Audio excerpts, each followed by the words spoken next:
ધૂપ આલો ને તો એ તમને શાંતિ રાખે ને ઘરમાં બીમારીઓ તો આ પિતૃ પૂર્વજ નું સિકોતર નું કરવાથી જ જતી રહે છે. આજે નાની બીમારીઓ ચાલુ રહેતી હોય ને ઘડી તાવ તો આવવાનો, તાવ તો ચલો 6 મહિને 2 મહિને માથું ચડે બધું બરોબર છે, પણ આ ઘડે અમુક ને કેતા મારી ઘડે કોકનું ઘરમાં ચાલુ રહે છે. તેનું કારણ છે ને તમારા ઘેર સિકોતર હોય, પૂર્વજ હોય, એના માટે કઈ તમે કર્યું હોય ને એટલે એ જ પૂર્વજોનો પ્રભાવના કારણે તમારા ઘેર નાની મોટી બીમારીઓ ચાલુ રહે. પણ તમે કઈ ના કરો તો એક જ દીવો કરો પિતૃનો, એક જ દીવો કરો. આ ઉપાય બતાવું છું. એક જ દીવો પિતૃનો કરો અને 4 પિતૃ હોય ને તો 4 પિતૃના નામની એક સોપારી મૂકી દો અને એક જ દીવો કરો. જાઓ તો ભગવાન એમના દરબારમાં પહોંચાડી દે છે. બરોબર ને? બરોબર છે.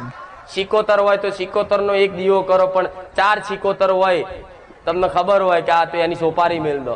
જાઓ હું કઉ છું દીવાય 10 કરવાની જરૂર નહીં. તમારી કુળદેવી તો કુળદેવી નો એક દીવો